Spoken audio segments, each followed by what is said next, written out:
시간 함께 말씀 보겠습니다. 말씀은 요한복음 3장 1절부터 21절까지 있는 말씀입니다.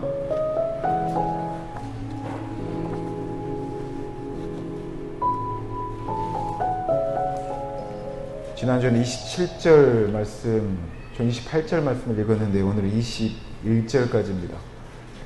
좀 긴 절이긴 한데요. 저희가 함께 전체 본문을 이해한다는 생각으로 한 절 한 절 교독으로 읽도록 하겠습니다.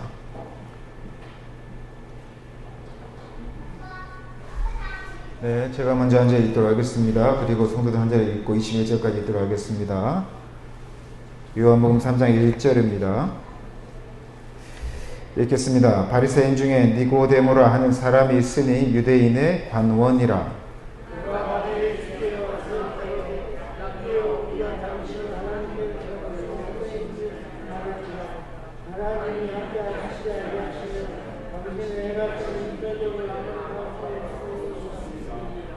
예수께서 대답하여 가라사대 진실로 진실로 너에게 이르노니 사람이 거듭나지 아니하면 하나님 나라를 볼 수 없느니라.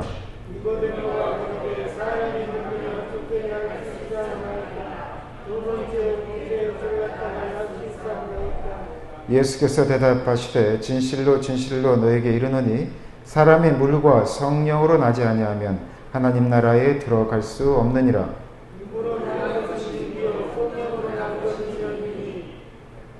내가 너에게 거듭나야 하겠다 하는 말을 기이 여기지 말라.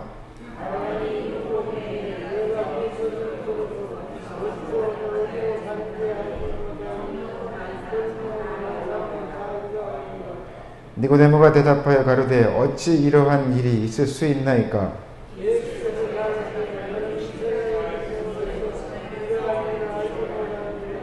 진실로 진실로 너에게 이르노니 우리가 아는 것을 말하고 본 것을 증거하노라. 그러나 너희가 우리 증거를 받지 아니하는도다.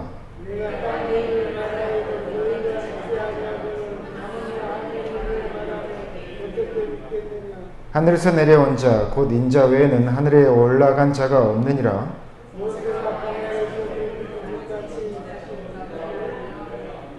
이는 저를 믿는 자마다 영생을 얻게 하려 하심이니라.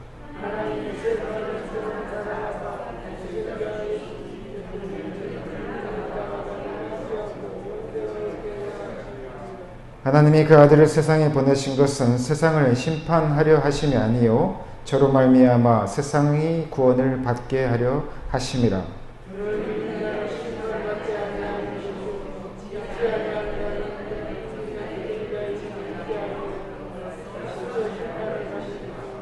그 정죄는 이것이니 곧 빛이 세상에 왔으되 사람들이 자기 행위가 악함으로 빛보다 어두움을 더 사랑한 것이니라.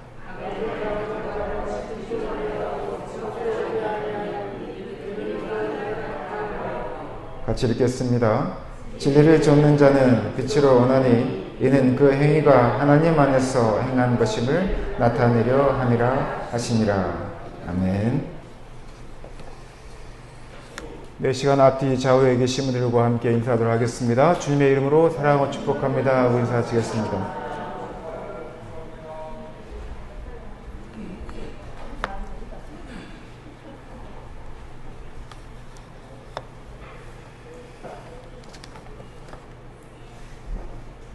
지난주 금요일날 광주에 눈이 내렸죠. 네, 저는 그때 마침 광주에 없어서 눈 내린다는 이야기만 들었고요. 눈이 전혀 내리지 않은 지역이 있었습니다. 저는 첫눈을 못 봤기 때문에 아직 첫눈이 안 내린 걸로 생각하고 광주가 얼마나 그나 교통뿐만 아니라 좀 많이 추웠을 것 같기도 하고요. 또 첫눈의 감격을 맛보신 분도 계셨을 것 같으시고 있으실 것 같으시고 각자의 느낌이 조금씩 다르지 않았을까 싶습니다. 이제 겨울인 것 같습니다. 예배당은 따뜻하지만 밖으로 나가기만 해도 벌써 손은 시렵고 또 추운 것 같습니다. 겨울이 시작이 되었지만 마음까지 추워지지 않으셨으면 좋겠고요. 따뜻한 마음으로 이 세상의 추위를 견디고 또 따뜻하게 만드는 우리 사랑하는 제일교회 성도 되시기 바랍니다. 아멘. 저는 목사이다 보니까 주일날을 제외하고는 평일날 또는 평소에 다른 교회에 예배를 많이 경험하게 됩니다. 우리 개신교에 있는 많은 교단들, 뭐 장로교뿐만 아니라 장로교도 각 교단, 교파가 따로 있고요. 침례교도 각 목회자의 어떤 성향에 따라서 예배 분위기가 다르고, 그리고 개신교에 속하지만 우리가 익숙한 그런 장로교나 뭐 우리 침례교뿐만 아니라 장로교나 뭐 감리교나 뭐 순복음이나 성결교나 이것과는 전혀 다른 뭐 예를 말하자면 그 성공회 라든지 또 가톨릭에서는 정교회도 개신교회 이렇게 한 부류로 하기도 합니다. 일부는. 그래도 가톨릭 미사 같은 데 가보면 예배 분위기가 확연히 다른 걸 우리가 보게 됩니다. 그런데 우리가 예배를 드린 예전이 다 통일성이 있는 게 아닌가라고 생각이 드는데, 지금 저희 예배는 굉장히 조용한 편이죠. 안 그런가요? 예배 전체적인 분위기가 뭐 찬양도 좀 뜨겁게 하고 있지만 여러분들 생각보다 박수 많이 안 치시고, 네. 그런데 어느 예배에 가보면 예배 전에 찬양이 굉장히 뜨겁습니다. 뭐 청년들 예배 드려보면 뭐 앉아서 예배 드린 적이, 찬양 드린 적이 별로 없고, 방방 뛰면서 찬양 드리는 그런 교회들도 있고, 또 전체적으로 아주 뜨거운 분위기에, 아주 은혜를 수은 분위기에 찬양을 드리기도 합니다. 그리고 예배의 전체적인 분위기도 많이 색다르기도 하죠. 제가 이런 말씀을 드리는 이유가, 이런 한국 교회의 예배 예전, 현대적인 예배 예전 분위기는 결국 역사가 겨우 40년도 되지 않습니다. 30년, 40년밖에 되지 않고요. 아주 뜨거운 북치고 찬양하고 예배 드리는 것들은 일부, 그 당시에는 70년대, 60년대에는, 특히 70년대, 80년대에는 주로 오순절, 지금 말하면 순복음 교회 계열에서 북치고 장구치고 손뼉 치고 이렇게 기도와 찬양이 이루어진 지가 그때 그러한 현상들이 있었고요. 그 당시에 대부분의 교단에서는 이러한 예배 분위기를 이단이라고 여겼습니다. 근데 지금은 여러분도 아다시피 기타도 치고요, 또 드럼도 치고, 예배 시간에 아주 전문 세션들이 연주를 하고, 또 가수 뺨치는 찬양 보컬들이 앞에서 찬양 인도를 하기도 합니다. 그런데 이 역사가 겨우 30년, 40년밖에 되지 않았다는 거예요. 개신교 역사가 500년이 넘었습니다. 그리고 예수님 이후로 기독교 역사는 2000년이 넘었습니다. 그러면 30년, 40년을 제외한 거의 2000년, 1900년이 넘는 이 기간 동안의 예배는 어땠을까? 예배 시간은 숨소리도, 침소리도 넘기지 못할 정도로 아주 조용한 분위기였다는 겁니다. 예전에 전체적인 순서가 주로 1시간 반, 2시간 정도 이루어졌고, 그리고 종교개혁가들도 그렇게 예배를 드렸습니다. 그래서 예배의 모든 순서, 이거를 우리가 예전이라고 하는데요. 처음 시작부터 끝까지 단 하나의 오차도 없이 전체적인 문장을 가지고 성도들과 또한 인도자들이 함께 교류하면서 한 편의 드라마처럼, 한 편의 연극처럼 예배를 드렸던 것이 원래 기존의 예배 형식이었습니다. 그런데 이제 비냐드라고 하는, 우리가 잘 아는 예수전도단, 악기를 연주하고 찬양 보컬들이 예배를 리드하는 이 분위기가 30년 전부터 미국을 중심으로 전 세계적인 추세로 이루어졌고, 지금 한국교회 많은 예배들이 그러한 방식으로 예배를 드리고 있습니다. 제가 1900년 이상 드렸던 예전이 옳다, 현대 예배 의식이 조금 문제가 있다, 아니면 현대 예배 의식이 시대에 맞게 잘 변화되었다라고 하는 예배의 흐름에 대해서 설명하려고 하는 것이 아닙니다. 각 교파와 또한 각 교단과 또한 각 목회자 또는 교회의 특징에 따라서 예배의 형식과 예배의 분위기가 많이 다른데, 중요한 것은 그 안에서 우리가 어떠한 형식이든 어떠한 방법이든 우리가 말씀을 통하여서, 공동체를 통하여서 성령의 넘치는 역사와 은혜를 경험하고 있는 것입니다. 그런데 이보다 더 중요한 게 있습니다. 1500년 동안 이루어졌던 가톨릭의 그 정말 특화된 예전이 있었음에도 불구하고 왜 종교개혁이 이루어졌을까? 종교개혁의 500년의 역사 안에서도 제2의 종교개혁이 이루어진다라고 하는 이 예배의 홍수 속에서도 왜 그러한 변화를 요구하는 그런 움직임들이 기독교 안에서 기독교 밖에서 우리에게 끊임없이 요구되어지고 이루어지고 있을까? 그것은 말씀을 듣는 이가 예배당 안에 머무르지 않고 예배당 밖으로, 즉 우리의 삶 가운데 분명한 말씀을 통해서 변화되어진 그 삶의 변화가 실제 삶에서도 이루어져야 되는 위선적이지 않은 그리스도의 삶들이 일상에서 또한 예배당에서 동일하게 여겨져야 되는데 그게 그렇지 않다는 것이죠. 예배의 감격이 또한 예배에서 받은 큰 은혜가 교회 밖으로, 문 밖을 나서는 순간 싹 사그러지더라는 거예요. 근데 지금 이 시대에는 정반대의 역류 현상까지 벌어지고 있습니다.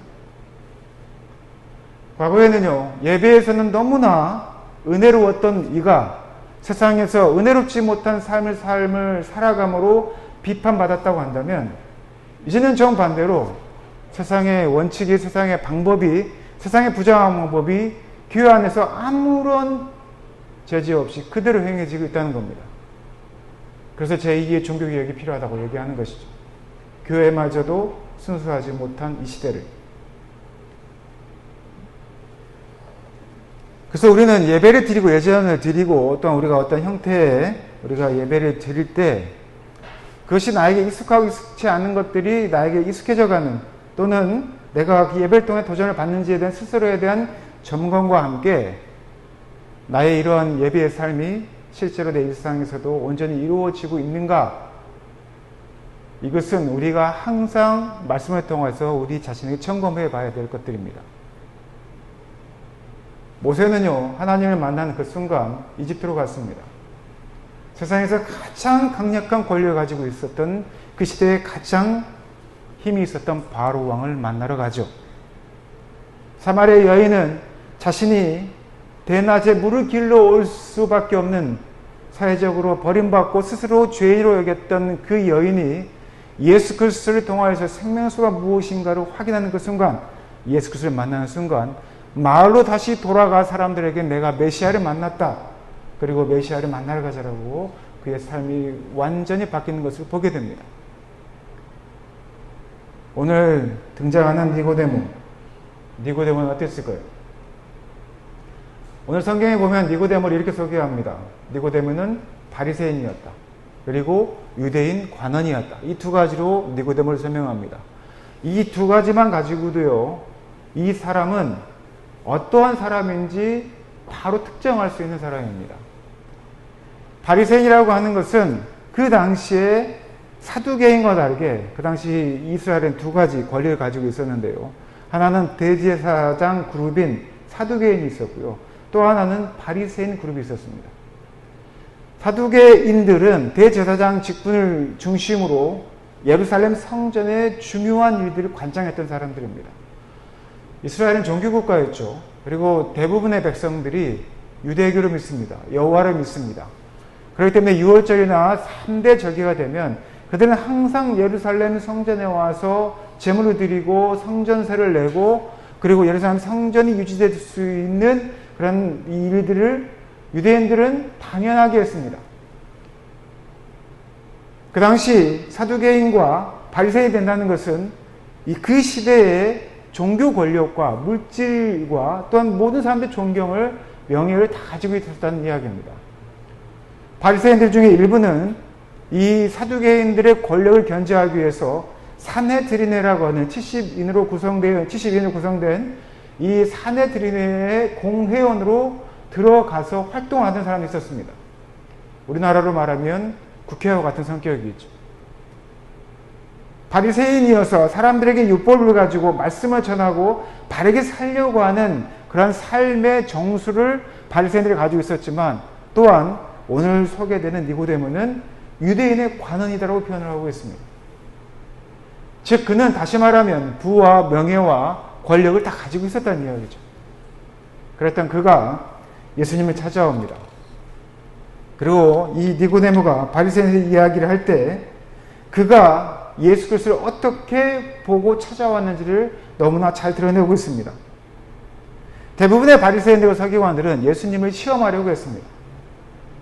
주로 공개적인 장소에서 예수님에게 질문을 내서 예수님을 곤란하게 만들고 또한 그런 예수님을 공격함으로 이스라엘 백성들의 민심을 얻고자 하는 그런 다분히 불온한 의도를 가지고 예수님을 만났고 주로 공개적인 장소에서 예수님을 공격했던 사람들입니다.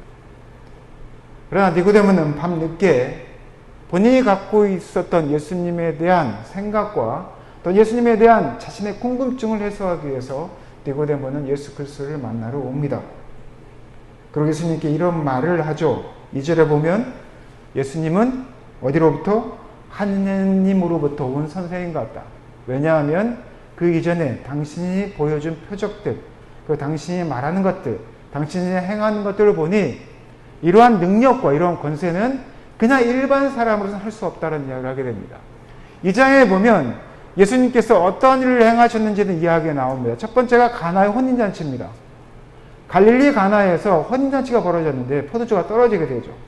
하인들에게 물동이에 물을 담으라 하고 물이 포도주로 변하는 그런 기적, 표적을 행합니다. 그리고 이제 갈릴리에 계시다가 가버나움을 거쳐서 예루살렘 성전에 오게 됐는데 그 이유가 6월절이기 때문에 오셨다고 이야기합니다. 6월절이 되면 성인이 되면 12세 이상의 이제 어느 정도 성인식을 거치고 인정을 받게 되면 남자들은 반드시 예루살렘 성전에 와서 봉헌을 하게 되어 있습니다.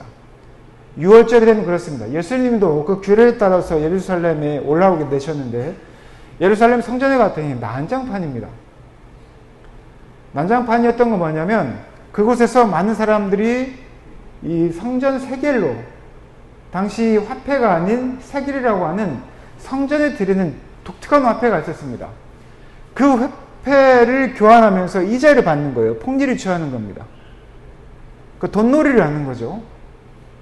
그리고 1년 된 정말 흠없는 숫 양을 제물로 바치게 되어 있는데 어느 지역에서 아무리 깨끗한 양을 데리고 와도 그들이 다 제사장들이 검소한 사람들이 다 되돌려 보냅니다. 그리고 되돌려 보내고 나서 어떻게 할까요? 어디 그 목장에 가서 거기에서 그걸 사오라고 얘기를 합니다. 얘기하지 않아도 이제 그런 소문들이 돌게 되죠. 그러면 내가 갈릴리에서 며칠 1, 2주 걸려서 열심히 순양을 정말 너무나 깨끗하고 흠없는 순양을 가지고 예루살렘까지 왔는데 그것을 받지 않으면 그것을 헐값으로 팔게 되고 그리고 이 성전에서 이 유대 관원들이 지정한 목자에 가서 비싸게 사는 거죠. 이러한 식으로 폭리를 취하고요. 그리고 그로 인한 이익을 성전에 있는 유대 관원들과 그리고 이 사업하는 사람들이 서로 나누는 그런 비리들이 이 성전에서 만연했었습니다. 예수님께서 그 장면을 보시고 어떻게 하셨습니까? 성전을 다 뒤엎어버렸죠. 근데 그 당시에는요, 이 카르텔이 워낙 셌기 때문에 아무도 그 문제를 공개적으로 드러낼 수 없었던 사건입니다. 그런데 예수님께서 그 어떠한 시선과 어떤 권력에도 굴하지 않고 성전을 뒤엎는 사건을 벌이시죠. 멀리서 갈릴리에서 예수 그리스도께서 표적을 행하시고 말씀을 전하는데 사람들이 다른 이야기 듣고요. 그리고 눈앞에서 성전에서 그 예수 그리스도가 와서 성전을 뒤엎는 기득권을 가지고 있는 카르텔을 형성하고 있는 그 성전의 권력자들 앞에서 성전을 정화시킨 이 장면을 보면서 니고데모는 평소에 자신이 기다리던 아니면 선지자이든 메시아든 그 어떠한 존재가 예수일 거라는 기대를 가지고 이 밤에 찾아오게 된 것입니다. 그리고 예수 그리스도에게 질문을 하고 예수 그리스도를 만나게 되는 것이죠. 니고데모는 그냥 예수 그리스도가 어떠한 분인지 그냥 고백만 했습니다. 당신이 행한 표적을 내가 봤는데 이것은 하나님으로부터 온 자가 아니면 아무도 할 수 없는 것이다. 이 말은요, 랍비어라고 불렀지만 선지자로 여겼다는 겁니다. 그런데 예수님께서 엉뚱한 대답을 하시죠. 4절에 보면 뭐라고 이야기하십니까? 4절에 보면 3절에 보면 예수께서 대답하여 가르사대 진실로 너에게 이르노니 3절입니다. 사람이 거듭나지 아니하면 하나님 나라를 볼 수 없다라는 이야기를 합니다. 그래 내가 선지자다, 내가 메시아다 이렇게 하지 않고 그의 가장 궁금했던 본질, 핵심을 딱 꿰뚫어서 이야기를 하시죠. 사실은 엉뚱한 대답이긴 한데 지금 사실은 니고데모의 다음 대답을 들어보면 그가 그 말에 대해서 더 궁금증을 가지고 있다는 걸 보게 됩니다. 4절에 보면 니고데모가 가로되 사람이 늙으면 어떻게 날 수 있습니까? 두 번째 모태에 들어갔다 날 수 있습니까? 라는 얘기를 하죠. 이거 아주 정말 어리석은 대답이긴 한데 예수님의 말씀이 무엇인지 확 와닿지 않는 거예요. 거듭난다는 게 도대체 무엇일까? 그가 평생을 율법 교사로서 또한 지도자로서 살아왔는데 하나님 나라에 들어간다는 것, 영생을 얻는다는 것, 하나님의 백성이 된다는 것이 정말 무엇일까라고 하는 진지한 질문을 끊임없이 하고 살았다는 것이에요. 그러자 예수님께서 거듭나야 된다, 다시 태어난다는 이 말이 육체적인 태어남인지 아니면 어떤 의미가 있는지 제 궁금증을 다시 질문하고 있는 겁니다. 9절에 보면 니고데모가 대답하여 가로되 어찌하여 이런 일이 일어날 수 있습니까? 라고 이런 이야기를 하게 되고요. 그리고 5절에 보면 내가 진실로 너에게 이르노니 물과 성령으로 나지 아니하면 하나님 나라에 들어갈 수 없다라고 하는 물과 성령이라는 이 두 단어를 이야기하십니다. 이스라엘은요, 유대교에 입교를 하든 또는 예수를 믿든 당시에 그가 종교에 귀의를 하게 되면, 종교를 믿게 되면 반드시 행하는 의식이 있었습니다. 통과 의례가 있었습니다. 이게 바로 물로 주는 침례입니다. 유대교에서도 침례식을 줬습니다. 침례 요한이 주었죠, 실제로. 그리고 침례 요한은 예수님이 오시기 전에 예수님을 보면서 했던 이야기가 있지 않습니까? 나는 너에게 물로 침례를 주지만 내 뒤에 오시는 이는 너희에게 성령으로 침례를 줄 것이라는 이야기를 합니다. 여기에 있는 많은 그리스도인들이 침례 또는 세례를 받으셨을 겁니다.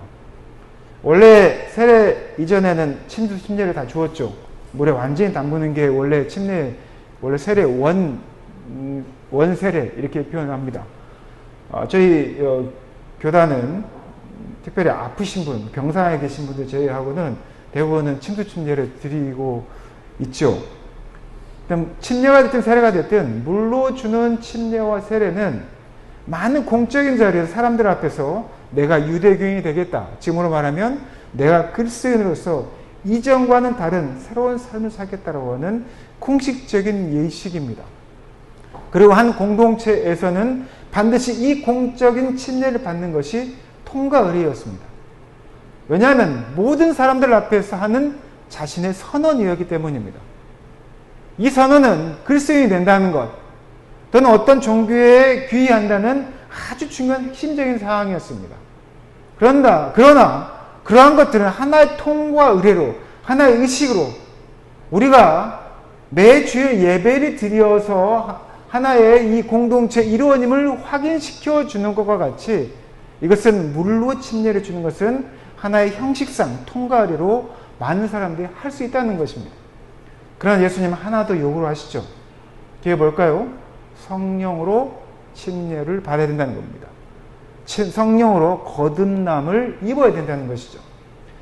저희 기독교 한국 침례교에서는 침례를 주는 이유는 물속으로 완전히 들어가며 우리의 죄가 씻겨지고 물 밖으로 나옴으로 새로운 부활체로서 거듭난다라는 의미로 우리는 침수 침례를 줍니다.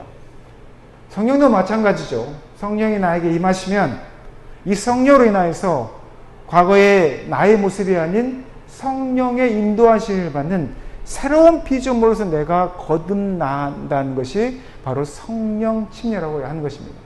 성령으로 거듭난다는 바로 그러한 의미이죠.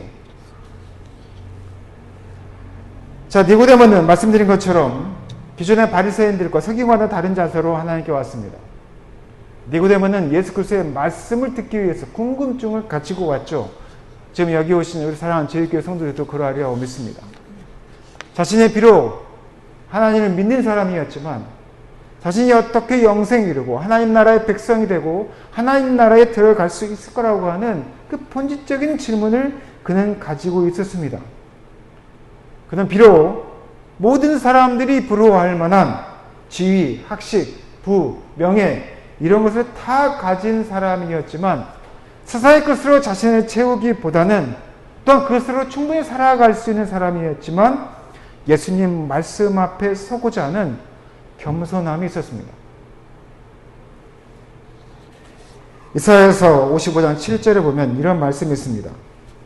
악인은 그의 길을, 불의한 자는 그의 생각을 버리고 여호와께 돌아오라. 그러하면 그가 긍휼히 여기실 것이다. 이게 니고데모가 지금 이사야에 있는 이 말씀을 제대로 실천하고 있는 것입니다. 그가 지금 하나님을 믿는다고 하지만 자기가 지금 있는 이 종교사회, 유대사회, 또한 자신의 종교주도자로서의 삶을 살아가고 있지만 그 안에서 느껴지는 많은 불의와 방향성 없음을 보고 그는 겸손함으로 예수 그리스도께 나온 것입니다. 이런 비슷한 행동을 했던 사람이 또 한 명 있죠. 마태복음 19장에 보면 부자 청년이 나옵니다. 부자 청년도 밤늦게 예수님 찾아와서 묻습니다. 내가 무슨 선한 일을 행하여야 내가 영생을 얻겠습니까? 라고 이렇게 얘기를 하죠. 계명을 지키라고 이야기합니다. 그랬더니 이 부자가 아주 자랑스럽게 나는 율법에 나온 이 계명을 다 지켰습니다. 라고 이야기를 합니다. 그러자 예수님께서 춘철살인을 하죠. 딱 하나 이야기를 합니다. 그래? 그러면 너가 가진 모든 재물, 너를 힘들게 하는 그 재물들을 다 버리고 나를 쫓을 수 있어? 라고 이야기를 합니다. 예수님을 따르는 삶을 살아갈 수 있겠느냐라. 너가 세상에서 가장 중요하게 여기는 것을 버리고 예수 그리스도를 따를 수 있겠냐라고 질문을 합니다. 그러자 이 청년 어떻게 합니까? 근심하여 돌아갔다고 이야기합니다. 그리고 이후에 부자 청년의 이야기는 나오진 않습니다. 그 청년이 어떤 결정을 했는지 모르겠습니다. 예수님의 음성을 들으려고 왔는데요. 이 청년은 예수님의 음성보다는 이 세상의 소리가 더 크게 들렸던 것 같습니다. 그래서 근심하고 가게 됐죠. 물론 그 이후에 그 청년의 삶은 저는 알지 못합니다. 그러나 니고데모는 그렇지 않았습니다. 오늘 본문의 내용이 굉장히 복잡하지만 지금 이 니고데모는요. 겸손함으로 예수 그리스도를 찾아왔고요. 그리고 예수 그리스도의 말에 귀 기울였습니다. 본인이 갖고 있었던 그 많은 삶들 가운데 그가 갖고 있었던 부조리함, 또한 말씀이 능히 있음에도 불구하고 현실 가운데 실현되어지지 않는 그 상황을 보고 예수 그리스도에게 답을 구하려 왔었습니다. 그리고 귀 기울였습니다. 그리고 예수 그리스도의 말씀을 듣고 그는 어떻게 변화가 되었을까? 예수 그리스도의 이 말씀을 듣고 니고데모라고 하는 바리새인이요, 또한 유대 관원이었던 이 사람은 어떻게 바뀌었을까? 예수 그리스도께서 물과 성령으로 거듭나라고 하던 이 말씀, 그 위에 전해지는 예수 그리스도를 통하여서 심판받지 아니하고 영생에 이르는 하나님 나라에 들어가는 그 진리를 발견한 니고데모는 도대체 물과 성령으로 거듭난 삶을 어떻게 삶으로 구체적으로 증명하며 살아갔을까? 7장에 보면 첫 행동이 나옵니다. 유대 관원의 경비들이 예수 그리스도의 말씀을 듣고 예수 그리스도의 말씀에 경도되는 장면이 나옵니다. 그러자 대제사장들과 유대 관원들이 그 경비병들을 뭐라고 하냐면 너희들이 예수님의 말씀에 미혹됐구나라는 이야기를 합니다. 내가 너희를 예수 그리스도 옆에 주둔시킨 것은 예수 그리스도가 만약에 신성을 모독하거나 성전을 모독하거나 아니면 율법을 모독하면 그 현장에서 즉시 잡아오라고 너희들을 보낸 것인데 너희들이 와서 예수 그리스도의 참남한 말을 듣고도 잡아오지 않은 것을 보니 너희가 예수 그리스도의 말에, 예수의 말에 미혹된 것이 분명하다라고 이야기를 합니다. 그런데 니고데모가 그때 등장합니다. 니고데모가 그들에게 말하되 10장 45절에서 52절 사이에 나옵니다. 니고데모가 그들에게 말하되 우리 율법은 사람의 말을 듣기는 하는데 그 행한 것을 알기도 전에 왜 먼저 심판하느냐? 이런 이야기를 합니다. 즉 너희들이 예수 그리스도의 말씀을 잘 들어보고 그 말씀이 어떻게 이루어지는지를 보았다고 한다면 너희들이 그런 말을 하지 않았을 것이다 라고 예수 그리스도를 변호하고 그 경비병들을 변호하는 이야기를 합니다. 이 발언이 쉬운 발언이었을까요? 또 한 장면이 나옵니다. 요한복음 19장입니다. 예수 그리스도께서 십자가에 매달려 돌아가십니다. 십자가에 매달려 돌아가신 예수 그리스도의 시신을 요청한 사람이 있죠. 그 사람이 유명한 아리마대 요셉입니다. 아리마대 요셉이 자신이 죽으면 들어가려고 장사하려고 했던 그 무덤에 예수 그리스도를 거두어서 안장을 하죠. 사실은 이것은 쉽지 않습니다. 왜냐하면 당시에 십자가형에 처했던 사람들은요, 시신을 수거하는 것도 사람들이 보는 대낮에 수거하지 않습니다. 왜냐하면 십자가형은 그 당시에서 가장 극형, 참형이었고요. 그리고 유대인들조차도 그들 그 십자가형에 처한 사람과의 관계를 쉬쉬할 정도입니다. 왜냐하면 자신들에게 불이익이 올 거라고 생각했기 때문에. 그런데 아리마대 요셉은 그 시신을 요청을 하죠. 그리고 자신이 지내려고 했던 그런 장사하려고 했었던 그 무덤에 예수 그리스도를 안치려 합니다. 그때 함께 예수 그리스도의 장례를 치루었던 사람이 있습니다. 그 사람이 누굴까요? 오늘 본문에 나오는 니고데모입니다. 니고데모가 시신을 거두어서 장례를 치르는 의식에 필요한 향유며 세마포 이것들을 준비해야 합니다. 그 향유가 무려 30kg가 된다고 합니다. 30kg면 엄청난 양입니다. 온몸을 다 씻기고 더 이상 시신에서 부패하지 않게 하려고 하는 그러한 부자들이나 쓸 수 있는 엄청난 향유입니다. 그것을 공개적으로 사용을 했고 니고데모는 아리마대 요셉과 함께 예수 그리스도를 장사 지낸 일에 적극적으로 동참하게 됩니다. 잘 보십시오. 3장에 보면 니고데모가 밤늦게 예수 그리스도를 만나러 왔습니다. 그리고 물과 성령으로 거듭나는 것이 무엇인지 예수 그리스도를 통해서 깨닫게 되고요. 7장에 보면 유대 관원들이 경비병들에게 미혹되는 것 아니냐라고 이야기할 때 경비병들과 예수 그리스도를 변호하는 장면이 나옵니다. 그리고 19장에 보면 예수 그리스도의 장례까지 치르게 됩니다. 바리새인이요, 유대 관원이었던 그가 그 당시에 그렇게 공개적으로 예수 그리스도에 대한 변호와 또한 장례를 치른다는 것은 그 당시에 자신이 가지고 있던 모든 권위와 모든 명예와 또한 그가 가지고 있던 모든 것을 포기하겠다는 각오가 아니면 도저히 불가능한 일이었습니다. 다시 말하면 이 말은, 이 행동은, 이 내용은 니고데모가 스스로 나는 예수 그리스도를 따르는 제자라고 공표한 것입니다. 공개적으로. 전성에 따르면 니고데모는 그 후에 예수 그리스도를 따르는 삶을 살다가 유대인들에 의해서 순교당했다라고 전승에 의하면 기록되어 있습니다.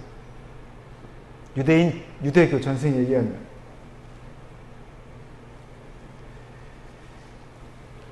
물과 성령으로 거듭난다는 게 무엇일까요? 공동체 안에서 내가 예수를 믿는 사람으로서 이제 살아가겠습니다라고 공표하는 것 외에 물과 성령으로 거듭난 사람은, 특히 성령으로 거듭나는 사람들은 내가 공동체 안에서뿐만 아니라 공동체 밖에서도 내가 그리스도인임을 당당하게 드러내고 그 삶으로 살아가는 사람입니다. 니고데모가 그랬습니다. 하나님을 만났던, 예수 그리스도를 만났던 니고데모가 그런 삶의 변화를 추구했습니다. 우리는 교회 안에서는 누구든지 내가 예수 믿는 사람이다 라고 하는 것 당당하게 증명할 수 있고 증거할 수 있고 또한 이렇게 예배에 참석하는 그 자체만으로도 우리는 그러한 증거임을 우리가 알 수 있습니다. 그러나 여러분의 삶의 현장은 어떻습니까? 이 시대에 많은 사람들이 목사라고 하면, 장로라고 하면, 권사라고 하면, 집사라고 하면, 직분을 떠나서 내가 교회를 다닌다고 하면 내가 세상에 불이익을 얻을까 하는 염려를 한다는 이야기를 합니다.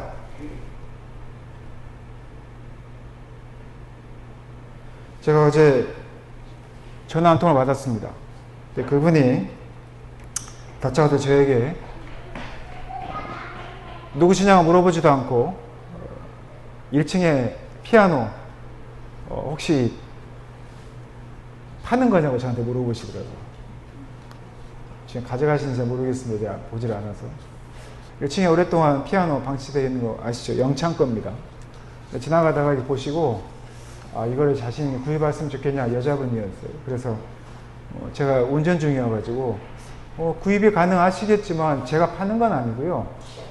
제가 아는 분에게 연결은 해드릴 수 있습니다. 그랬더니 연락처를 달라고 하시더라고요. 그래서 제가 연락처 드렸습니다. 연락처 번호를 적고 밑에다가 진수동 집사 이렇게 써서 보냈습니다. 이분이 어떤 생각을 하셨는지 모르겠어요. 그리고 나서 다음날 또 전화가 왔습니다. 그때 또 운전 중이었습니다. 그래서 제가 어쩔 수 없이 문자는 못 드리고 전화를 드렸죠. 그리고 첫 마디가 뭐였냐면 저는 그 건물 2층에는 교회 목사입니다. 이렇게 말씀드렸습니다. 왜냐하면 제가 첫 통화 때 목사란 말을 하지 못해서 목사가 뭐 이렇게 감투는 아닌데 그래도 연락이 됐으니까 대화를 할 때 신분을 밝혀야겠다 싶어서 얘기 드렸습니다. 목사라고 얘기하니까 이제 갑자기 그전에는 전혀 미상의 사람에게 뭐 사장님이라고 얘기하는 것 같지는 않는데 저한테 실례합니다 하고 이렇게 호칭 없이 막 하다가 그 다음에 네 목사님 하고 이렇게 대화 자체가 좀 바뀌는 것 같습니다.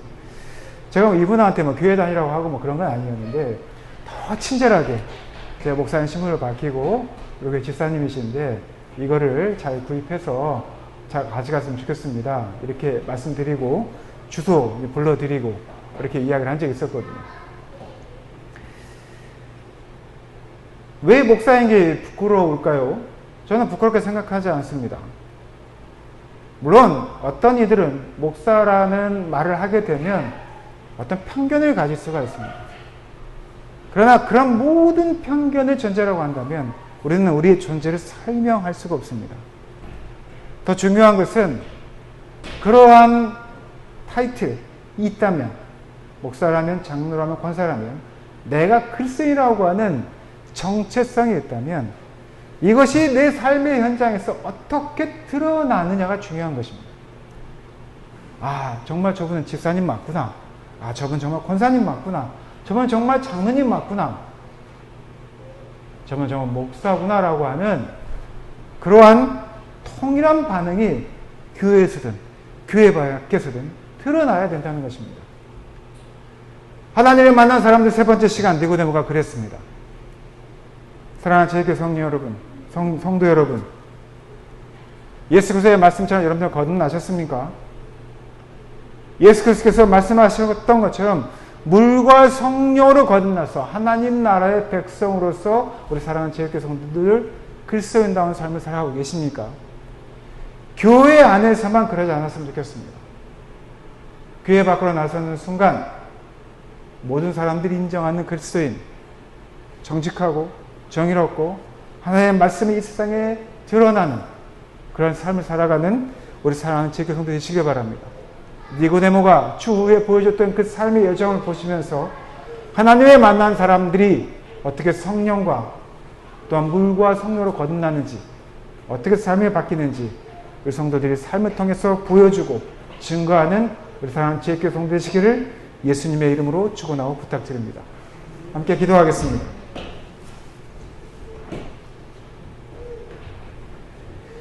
사랑하는 주님, 오늘 말씀을 통해서 니고데모를 보게 됩니다.